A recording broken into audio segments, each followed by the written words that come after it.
جی وعلیکم السلام ورحمۃ اللہ وبرکاتہ۔ محترم پیارے بھائی، سب سے پہلے تو آپ نے مجھے اتنی دعائیں دی، اللہ تعالیٰ آپ کو بہت زیادہ برکتیں عطا فرمائے، اللہ خوش و خرم رکھے جی، آمین و ایاکم۔ دوسرے نمبر پر آپ کی والدہ محترمہ جو جس طرح آپ نے بتایا، اللہ تعالیٰ ان کو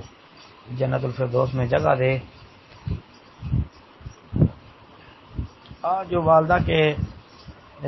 حوالے سے آپ نے کہا ہے آخری وقت میں، تو بس اس وقت جو ہے وہ بعض اوقات بے ساختہ کچھ اس زبان سے باتیں نکل جاتی ہیں، الفاظ نکل پڑتے ہیں جس طرح آپ نے کہا ہے، تو انشاءاللہ اللہ کے فضل سے اس میں کوئی حرج نہیں ہوگا، انشاءاللہ کوئی حرج والی بات نہیں ہے۔ جو آپ نے کہا کہ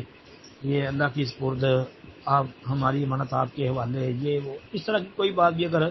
بے ساختہ اس وقت پریشانی کا وقت اور لمحہ اس طرح کا تھا، آپ نے یہ اس طرح کی باتیں کر دی ہیں، انشاءاللہ ولا حرج۔ باقی والدہ کے کان میں جو لا الہ الا اللہ والا ذکر آپ نے کیا ہے، ٹھیک ہے، یہی کرنا چاہیے، کیونکہ اس کے متعلق حدیث میں تھا نا، لقنوا موتاکم لا الہ الا اللہ، کہ اپنے مرنے والوں کے قریب لا الہ الا اللہ پڑھو، یعنی ان کو لا الہ الا اللہ کی تلقین کرو۔ مطلب تلقین کرنے کا مطلب یہی ہے کہ ان کے پاس پڑھو، یعنی ان کو کہنا نہیں ہے، کیونکہ اس وقت طبیعت اس طرح کی ہوتی ہے کہ کہیں وہ کلمے کا انکار ہی نہ کر دے، اور ان کے پاس پڑھو، انشاءاللہ ان کی زبان پہ جاری ہو جائے گا۔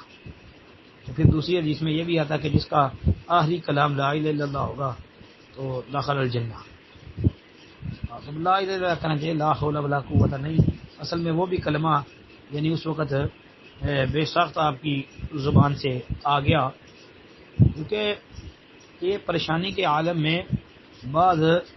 بے ساختہ باتیں جو ہیں وہ انسان کی زبان سے نکل آتی ہیں، اور بعض بے ساختہ کلمات یعنی اپنی طرف سے ذکر کرنا شروع کر دیتا ہے انسان، اللہ سے معافی مانگنا شروع کر دیتا ہے، کوئی اس قسم کے کلمات، تو وہ بے ساختہ کئی کلمات نکل پڑتے ہیں،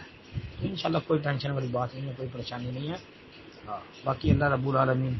آپ کی والدہ کی اگلی منزل آسان فرمائے، اللہ علیین کے اندر درجات بلند فرمائے۔ السلام علیکم ورحمۃ اللہ۔